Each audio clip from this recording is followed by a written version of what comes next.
It's not just about Elon Musk or Jimmy Kimmel, it's about what happens when someone dares to speak truth in a room built for performance. What began as a tense, late-night interview spiraled into a global conversation that shattered the media's script. It was a misty autumn evening in New York, the kind that blurred car headlights and left a quiet sheen on the cobblestone streets. Inside the regal confines of the Rosewood Hotel, a building that once served as a courthouse, the grand ballroom had been transformed into a sleek, modern venue buzzing with anticipation. The occasion, the Tech and Ethics Global Forum, a prestigious gathering of thought leaders, innovators, and policymakers from across the globe. Velvet ropes framed the red carpet at the entrance, where journalists clustered with cameras, whispering the names of arriving tech moguls and celebrity moderators. The chandeliers above cast warm golden light across the room, highlighting the contrast between its historic architecture and the futuristic LED displays that lined the stage. On one of the displays, the evening's headline event rotated slowly in digital font: Truth, Technology, and Free Speech, a fireside conversation. Inside, the audience had begun to fill the velvet-backed chairs, professors, engineers, students, analysts, all of them buzzing with quiet curiosity. In a corner of the room, a small press section was setting up equipment for the live stream, while a young, independent journalist, Margot Ellis, adjusted her phone rig for her own uncensored feed. It was supposed to be a thought-provoking but civil exchange. On stage, Elon Musk, CEO of multiple disruptive companies and now the face of a growing free speech movement. Beside him would be Jimmy Kimmel, brought in not just for celebrity draw, but to inject a sense of humor into what might otherwise become a technical or political slog. What no one knew, not Elon, not Jimmy, not the dozens of people preparing behind the scenes, was that this conversation would ignite something far bigger than debate. Tonight, the illusion of balance was about to be shattered. Elon Musk entered the ballroom without fanfare, though his presence shifted the atmosphere instantly. Dressed in a charcoal gray suit with no tie, just a crisp white shirt and an almost imperceptible smirk, he walked with the quiet confidence of a man who'd built rockets, cars, satellites, and now, conversations. For the crowd gathered at the Tech and Ethics Forum, Elon was more than a business figure. To some, he was a disruptive genius reshaping the world. To others, a reckless provocateur challenging boundaries best left intact. Yet love him or criticize him, everyone listened when he spoke. As Elon took his seat on stage, the second spotlight lit up. Jimmy Kimmel had arrived.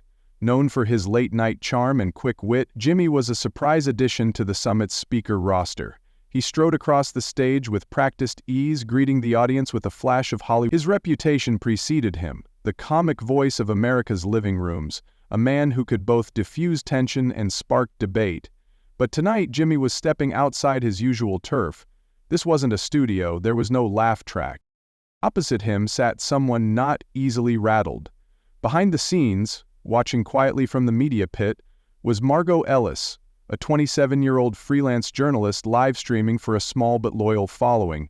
She had no formal press credentials, just a phone, a mic, and a promise to let her viewers see what's real. Also present was Lara Okoye, the forum's program director and behavioral ethics expert, silently calculating the risks of putting a satirical entertainer and a media-skeptical billionaire on the same stage. None of them knew what was coming, but all of them, Musk, Kimmel, the crew, the crowd, had stepped into a room where civility and control were about to collide.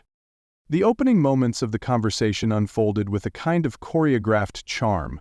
Jimmy Kimmel leaned back in his chair, flashing his signature grin as he welcomed Elon Musk to the stage with a light quip about Mars traffic jams and delayed rocket launches. The audience chuckled politely, an icebreaker that seemed to work. Elon responded with a low chuckle of his own, replying with a dry, "We're just waiting on alien air traffic control." Laughter rippled through the ballroom. For a brief moment it felt like any other fireside chat. Jimmy glanced at his note cards, flipping casually through them as if they weren't the product of a dozen editorial meetings. Elon sipped water, composed, relaxed.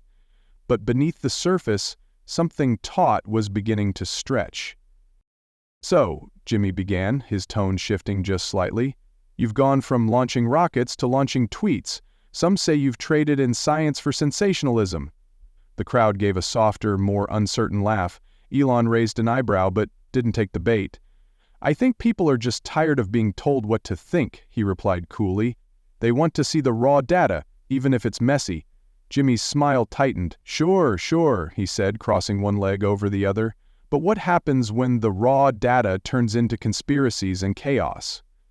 Don't you worry that you're just handing a microphone to the loudest lunatics?" Elon didn't flinch. "I worry more about a world where only approved narratives are allowed. That's not safety, it's control." The words landed heavy. A murmur stirred through the audience.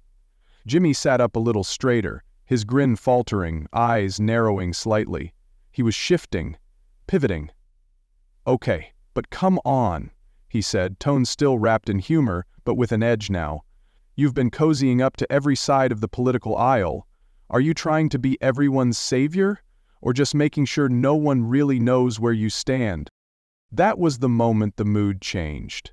Elon's smile disappeared. He leaned forward slightly, not aggressively, but with unmistakable clarity. "I didn't come here to play politics," he said. "But if you want to talk about bias, let's not pretend you're neutral." The ballroom hushed. Somewhere in the back, Margot Ellis lowered her phone slowly, sensing, instinctively, that something deeper had just cracked through the script. Jimmy Kimmel's grin remained, but it was now more of a shield than a smirk. The charm that usually disarmed his guests seemed to bounce off Elon Musk like water on glass.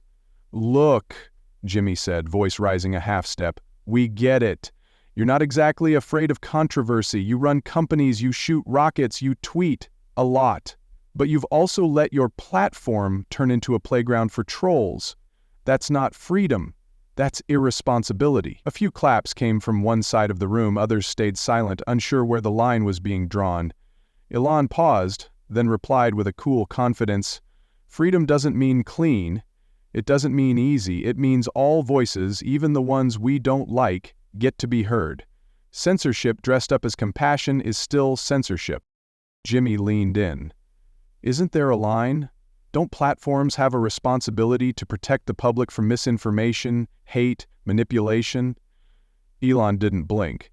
"And who decides what qualifies? Late-night comedians, corporate advertisers, government agencies?" The tension thickened. This wasn't banter anymore. It was philosophical warfare. Jimmy's tone sharpened. "Come on, Elon. You're not a victim here. You've got more reach than any media outlet. You're not defending free speech.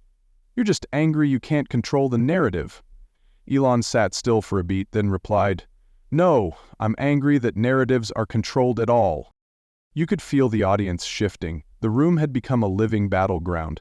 Tech idealism clashing with media cynicism. Jimmy's facade cracked for a split second. "So what are you saying, that people like me shouldn't ask hard questions?" Elon finally leaned forward, his voice lower, steadier. "No, I'm saying if you're going to ask hard questions, don't pretend it's a conversation when it's clearly an ambush." A pause. A deep, collective inhale from the room. On the far side, Margot Ellis's hand trembled slightly as she steadied her phone, now fully live-streaming the moment. Across the aisle, Laura Okoye whispered something to a staffer, likely asking whether they should intervene, but no one moved. Jimmy shook his head, smiling with a trace of disbelief. "Wow, okay. If this isn't the interview you wanted, you can leave, Elon." Elon didn't move right away. Then he stood slowly. "That's the thing," he said quietly, his gaze locked on Jimmy. "I expected more from this platform. From you." And with that, the audience watched as Elon Musk calmly walked off stage, not storming, not protesting, just stepping away from a conversation that had never been real to begin with. As Elon Musk exited the stage, the room fell into a strange, disoriented silence, less like a show ending and more like the moment right after a glass shatters. Jimmy Kimmel remained seated for a few seconds too long, visibly rattled but still clinging to his role. "Well," he said, letting out a nervous laugh, "that escalated?" The attempt at levity didn't land. There was no music cue, no applause, just the quiet rustle of shifting in seats, murmurs from the press row, and the blinking of live stream icons on dozens of phones. Margot Ellis didn't stop rolling. Her instinct told her that the most important part was happening now, not under lights, but in the silence that followed. Jimmy straightened his papers, forced a smile, and said, "We'll be right back after this." Though no commercial played, the production team scrambled behind the scenes, their earpieces buzzing with conflicting instructions. Backstage, Elon moved deliberately down the corridor, his expression unreadable. A production assistant, barely 22 and trembling, approached to guide him to the side exit. "They said you should," she started. "I didn't ask what they said," Elon interrupted gently. "I asked where Jimmy is." The tone wasn't angry, just definitive. Elon wasn't done, not with the building, not with the conversation. He turned the corner, ignoring the whispers of surprised staffers who parted like a wave in his path. Near the green room, Jimmy was already pulling off his mic, rubbing the back of his neck, muttering something about damage control. He didn't expect to see Elon again so soon. Their eyes met. No audience, no applause signs, just two men face to face, in the aftershock of a broadcast gone rogue. Elon didn't step forward. He just stood there and said, "You invited me here. You made it a show, not a discussion. Just admit it." Jimmy crossed his arms. "You're a billionaire with a soapbox the size of Jupiter. What are you even mad about?" Elon's answer was cold and clean. "It's not about me. It's about what you tried to turn this into." A nearby crew member, half hidden behind a prop wall, hit record on her phone, just in case. She didn't realize yet she was capturing the moment that would soon split the internet in half. What happened next was never supposed to be seen by the public. No lights, no stage crew, no editing, just two men in the hallway of a hotel and the cold clarity of truth cutting through everything else. The production assistant who'd hit record hadn't meant to break protocol. She just knew instinctively that this wasn't normal. The camera caught it all. Elon standing still, arms at his sides, composed but firm. Jimmy trying to regain footing, rubbing his face with the back of his hand. "You talk about chaos," Jimmy said, his voice lower now, more defensive. "But what you're creating isn't conversation, it's noise." Elon tilted his head slightly. "Noise," he said, "is when one side is silenced and the other side calls it balance." There was no shouting, no accusations, just two philosophies colliding with surgical precision. The power dynamic had flipped. Jimmy was no longer the one asking the questions. Elon wasn't performing, he was just stating facts. The camera caught Jimmy's reaction, a flash of discomfort as the realization set in. "You want the mic," Jimmy said, "but you don't want the responsibility." Elon didn't blink. "I don't want the mic, I want everyone to have one." The clip lasted 92 seconds. It would later be uploaded with no filters, no context, no commentary, just raw footage. Elon ended the exchange with a single line, "Let people hear it as it happened." Then he walked out, the click of his shoes against the tile echoing louder than any applause ever could. Within hours, the video hit social media, not from Elon, not from a PR firm, but from a tiny account with under 1,000 followers. It was grainy, slightly tilted, but unshakably real. By sunrise, it had over 5 million views. By noon, every news outlet from The Guardian to Fox was scrambling to claim it. But the internet didn't need interpretation. The people had already watched. They had already decided. Elon hadn't stormed off a show, he had stepped into a larger conversation, one that couldn't be scripted, controlled, or shut down. And now the question wasn't whether Elon Musk had made a scene, it was whether the world was finally ready to listen. It began as a flicker, just another late-night post from a barely followed account captioned only, "This is what really happened backstage." But within minutes, the video took on a life of its own. It wasn't polished or dramatic, just Elon Musk, unfiltered, calmly calling out media performance and the illusion of dialogue. No dramatic music, no jump cuts, no manipulation. And that's precisely why it struck a nerve. By the time the sun rose over New York, the clip had amassed over 6 million views, reposted by influencers, educators, and unexpected figures across the political and cultural spectrum. Hashtags exploded.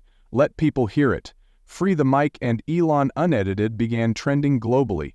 What stood out wasn't just Elon's calm, it was Jimmy Kimmel's visible discomfort, his inability to pivot or joke his way out of a moment that demanded sincerity. For the first time in years, the internet wasn't just watching, it was reacting with purpose. People weren't just retweeting, they were quoting the words, "Noise is when one side is silenced, and the other side calls it balance." That single sentence became a kind of anthem. Teachers, veterans, software engineers, even small-town council members began reposting the clip with their own stories, moments when they felt ignored, dismissed, edited out of conversations that mattered. It wasn't just about Elon anymore. It was about the message. Comment sections weren't filled with memes and flame wars, they were filled with confessions, questions, and a rare kind of unity. Still, not everyone praised it. Critics called it a stunt, pundits labeled it tech theater, but those voices were quickly drowned out by everyday people who recognized something they hadn't seen in a long time. Someone standing still and speaking plainly in a world addicted to spin. And all of it, from the power shift on stage to the raw hallway moment, was summed up in one sentence that now echoed across the digital world: "Let people hear it as it happened." The media didn't know how to respond at first. Major outlets hesitated, torn between minimizing the story and racing to cover it before losing relevance. By midday, conflicting headlines appeared side by side. "Elon melts down in tense interview," and "Musk sparks global debate on censorship and control." Editorial rooms buzzed with damage control strategies, while producers scrambled to reframe the narrative before it slipped further from their grasp. Behind closed doors at the BBC, Sky News, and even ABC's international affiliates, internal memos leaked. "Avoid overexposure, focus on content moderation" angle. But it was too late. The story wasn't just viral, it had ruptured something deeper. Viewers weren't waiting for permission to care, they already had. Power players weighed in. Dr. Sahana Royce, a media ethics professor at Cambridge, published an op-ed titled "The Day Civility Got Outpaced by Authenticity," arguing that Kimmel's performance revealed more about editorial arrogance than Elon's beliefs. Armand Green, a Silicon Valley venture capitalist, posted the clip with a single line: "This is why gatekeeping fails." Even some of Jimmy's own colleagues in entertainment expressed quiet concern. One anonymous late-night writer leaked to a media blog he was supposed to poke the bear, not get mauled. One major telecom brand paused its campaign with Jimmy's show, citing brand realignment during ongoing public conversations. Meanwhile, grassroots voices filled the airwaves. Independent streamers, podcasters, and journalists, many who had long complained of being shut out, now saw Elon's moment as a signal flare. They weren't aligning with a billionaire, they were aligning with the right to be heard. Hollywood had laughed at Elon for years, but this time, it didn't feel like satire, it felt like exposure, and for once, the mic wasn't in their hands, and that scared them more than they were willing to admit. 2 days passed without a single post from Elon Musk, a silence louder than any tweet. While pundits speculated and headlines spun themselves in circles, Elon remained characteristically still. Then, without warning, a quiet notification lit up millions of screens. Elon Musk is now live.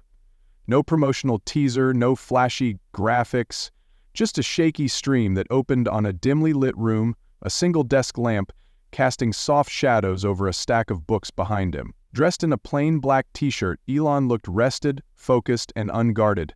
"I wasn't planning on doing this," he said plainly, "but I think people deserve to hear from people, not through filters, just directly." Over 900,000 viewers tuned in within the first 10 minutes. Elon didn't rant, he didn't gloat. Instead, he introduced 3 guests, individuals whose stories had never made primetime: a depublished science journalist, a software engineer fired for refusing to censor AI output, and a former policy advisor who'd once warned of increasing media consolidation. They didn't deliver speeches, they just talked. About silence, about being erased, about being labeled dangerous for asking questions. Elon leaned back and let them speak. "Free speech," he finally said, "doesn't mean we all agree. It means we're allowed to disagree. Out loud." There were no press kits, no applause breaks, just voices finally heard. By the end of the stream, over 20 million people had tuned in, not because Elon shouted louder, but because he made space for others to speak, and in that quiet, something radical happened. People listened, not to a billionaire, but to a truth that didn't need permission. In the days following the live stream, Elon Musk said little, but he built much. Rumors swirled across social media that something new was coming. Then a cryptic tweet appeared.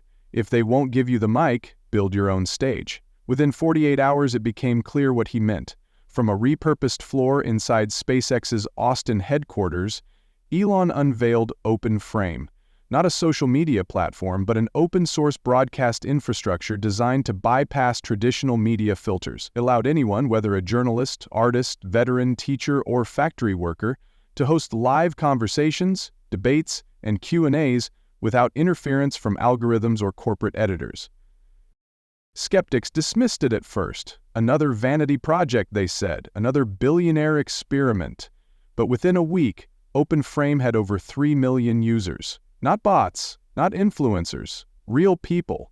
A retired librarian from Ohio began reading banned books aloud to thousands. A former whistleblower from Berlin hosted a weekly Truths They Don't Teach stream.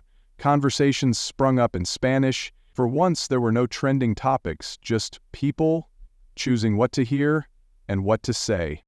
There were no ads, no curated feeds, just a live feed of voices, messy, honest, raw. Elon didn't dominate the space. In fact, he rarely appeared. And that was the point. OpenFrame wasn't about him. It was about proving something the media had forgotten. The public didn't need permission to speak, they just needed a place to be heard. And now, they had it. Hollywood didn't stay quiet for long. The rise of OpenFrame and the viral aftermath of Elon's livestream sent tremors through studios and networks alike. Inside late-night writers' rooms, executives called emergency meetings, trying to contain what was quickly becoming a full-blown credibility crisis. Major media outlets began releasing coordinated op-eds branding OpenFrame as unregulated, dangerous, and a haven for misinformation. Meanwhile, talent agents advised clients to distance themselves from the platform, even as their younger audiences flocked to it. Behind the polished smiles and red carpet interviews, there was panic. Jimmy Kimmel returned to his show with a thinly veiled monologue aimed squarely at Elon. Apparently, he joked, freedom of speech now means telling everyone else to shut up. But the laugh track felt hollow. Online clips of his segment were flooded with comments calling him out for hypocrisy, questioning how a man who once mocked censorship could now be the face of it. Advertisers began to waver. One major brand pulled its sponsorship from Jimmy's show, citing a shift in audience values. Quietly, other networks began auditing past interview segments for moments that might now appear biased or orchestrated. It was clear the industry that once controlled the national conversation was losing its grip. For the first time in years, people weren't looking to celebrity monologues for truth. They were turning to each other unfiltered, unscripted, and unwilling to go back. The cultural monopoly of Hollywood had been challenged. And this time, the challenge didn't come with cameras or scripts. It came with silence, truth, and a mic placed in the hands of the public. In the end, it wasn't the stage lights or applause that defined the moment. It was what happened after. No cameras, no scripts, no safety net, just one man refusing to play along and millions choosing to listen instead of laugh. Elon Musk didn't change the world by shouting louder. He changed it by stepping off stage and proving that truth doesn't need a spotlight. It needs space. And in doing so, he reminded a generation numb to noise that authenticity still mattered. The real legacy of that night wasn't the walk-off or the viral clip. It was what came next. A wave of ordinary people finding the courage to speak, not because they were polished or perfect, but because they finally had a place to be heard. Hollywood tried to dismiss it, media tried to reframe it, but something deeper had been stirred. What began as a late-night skirmish became a quiet revolution in how we talk, how we listen, and who gets to do both. OpenFrame became more than a platform, it became a mirror, reflecting back a public tired of performance and starving for real conversation. And while Jimmy Kimmel's joke faded, the echo of Elon's final words didn't. Let people hear it as it happened. Because in a world where narratives are bought, edited, and packaged to fit agendas, sometimes the most radical act is simply refusing to be filtered. Not everyone agreed with Elon. They didn't have to, but they all heard him, and that, in the end, was the point. The lesson at the heart of this story is simple but powerful. Authenticity matters more than performance, and real conversation can't exist in curated echo chambers. When Elon Musk chose to walk off stage rather than play into a scripted narrative, he reminded the world that truth doesn't need applause, it needs courage. In that raw, unfiltered moment, he exposed a larger issue: the quiet control exerted by media gatekeepers who decide which voices get heard and which get silent. But the aftermath proved something even more important: that people are hungry for sincerity, for platforms that don't just broadcast, but listen. Open Frame wasn't just a technical creation. It was a response to a cultural void, one where everyday people reclaimed the mic and reshaped the dialogue. This story isn't about a billionaire clashing with a comedian. It's about what happens when people realize they don't need permission to speak. And more importantly, it's about the responsibility we all share to defend spaces where speech remains free, even when it's messy, uncomfortable, or unpopular. Because in the end, truth doesn't always shout. It stands its ground. And sometimes, all it takes to change the world is the willingness to do the same.